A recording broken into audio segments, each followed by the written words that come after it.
ভাবুন তো, একটি সম্প্রদায় ৪০ বছর ধরে মরুভূমিতে আটকে আছে।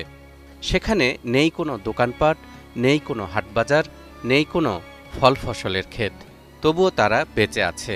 ভাবছেন এ কি করে সম্ভব? হ্যাঁ দর্শক, শুনতে অবাক লাগলেও বনি ইসরায়েলরা ঠিক এভাবেই ৪০টি বছর ধরে মরুভূমির মাঝে টিকে ছিল। তবে তারা হজরত মূসা আলাইহিস সালামের দোয়ার বরকতে আসমান থেকে নেমে আসা এমন এক খাবার গ্রহণ করত যা ছিল একেবারে নিরাপদ ও স্বাস্থ্যসম্মত। খাবারটির নাম মান্না ও সালওয়া। আজ আমরা জানব এই বিশেষ খাবারটি আসলে কি ছিল, কেন বনি ইসরায়েলকে এই জান্নাতি খাবার দেয়া হয়েছিল এবং কেন এই নেয়ামত আসা বন্ধ হয়েছিল। মিশরের অত্যাচারী শাসক ফেরাউনের হাত থেকে মুক্ত হবার পর মহান আল্লাহ তাআলা হজরত মূসা আলাইহিস সালামকে আমালেকা সম্প্রদায়ের সঙ্গে যুদ্ধ করার নির্দেশ দিয়েছিলেন। মূসা আলাইহিস সালাম তার স্বজাতি বনি ইসরায়েলকে সঙ্গে নিয়ে যুদ্ধে যেতে চাইলে তার গোত্রের লোকজন বলেছিল, قالوا يا موسى إنا لن ندخلها أبدا ما داموا فيها فاذهب أنت وربك فقاتلا إنا هاهنا قاعدون। তারা বলল, হে মূসা, আমরা সেখানে কখনো প্রবেশ করব না যতক্ষণ তারা সেখানে থাকে। সুতরাং তুমি ও তোমার প্রতিপালক যাও এবং লড়াই করো, আমরা এখানেই বসে থাকব। আল্লাহ তাআলা তাদের এই উক্তির কারণে অসন্তুষ্ট হয়ে ময়দানে তিহ বা সিনাই উপত্যকায় যাওয়ার নির্দেশ দেন। সেই স্থানটি ছিল গাছপালা ও পানিবিহীন এক শুষ্ক মরুভূমি। সেখানে পৌঁছার পর বনি ইসরায়েল তীব্র খাদ্য ও পানীয় সংকটে পতিত হলে তারা সকলে একত্রিত হয়ে বলে, হে মূসা, এখন আমাদের আহারের ব্যবস্থা হবে কিভাবে? তখন আল্লাহ তাআলা হজরত মূসা আলাইহিস সালামের লাঠির মাধ্যমে তাদের জন্য মরুভূমির মাঝে পানি এবং মান্না ও সালওয়া নামের আসমানি খাদ্যের ব্যবস্থা করেন।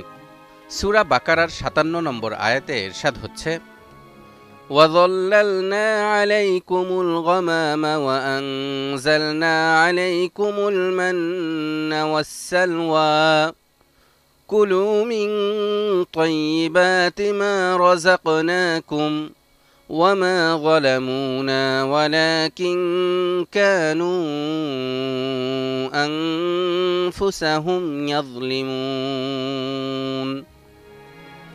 এবং আমি তোমাদের উপর মেঘমালার ছায়া দান করেছিলাম এবং তোমাদের প্রতি মান্না ও সালওয়া অবতীর্ণ করেছিলাম। আমি তোমাদেরকে যে রিজিক দান করেছি সেই পবিত্র জিনিস হতে আহার করো।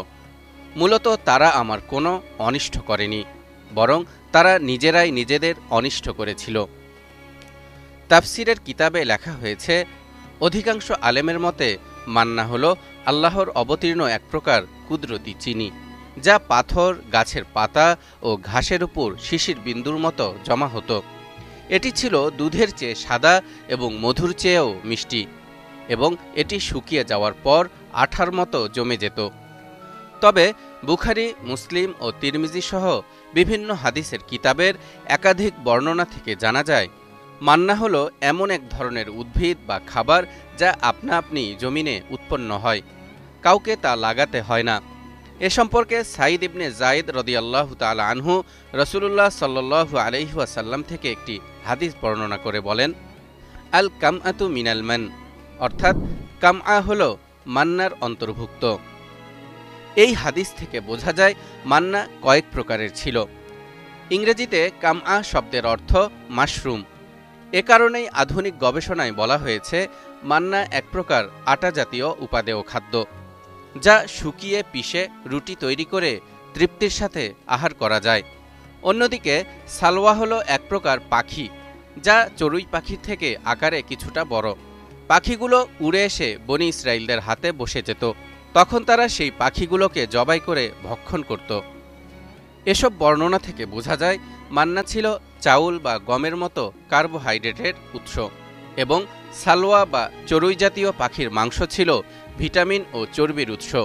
সব মিলে তারা পরিপূর্ণ খাবার নিয়মিত খেয়ে বেঁচে থাকতে সক্ষম হয়েছিল। মহান আল্লাহ তাআলা বনি ইসরাইলকে মান্না ও সালওয়া পরবর্তী দিনের জন্য সংরক্ষণ করে রাখতে নিষেধ করেছিলেন, বরং যেদিন যতটুকু প্রয়োজন সেদিন ততটুকু খাবার সংগ্রহ করতে বলেছিলেন। কিন্তু অবাধ্য বনি ইসরাইল সম্প্রদায় বরাবরের মতোই এবারও আল্লাহর নির্দেশ উপেক্ষা করল। তারা ভাবতে লাগল, না জানি কোন দিন আল্লাহ তাআলা এই আসমানি খাবার পাঠানো বন্ধ করে দেন। এ কারণে একসময় তারা মান্না ও সালওয়া পরের দিনের জন্য সংরক্ষণ করতে শুরু করল এবং একই সাথে মান্না ও সালওয়ার পরিবর্তে বিকল্প খাবারের জন্য মূসা আলাইহিস সালামের কাছে আবেদন জানাতে শুরু করল।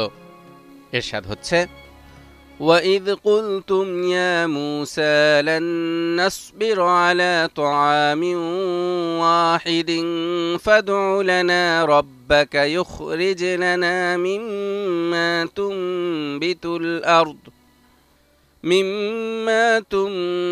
الْأَرْضُ مِن بَقْلِهَا وَقِثَّائِهَا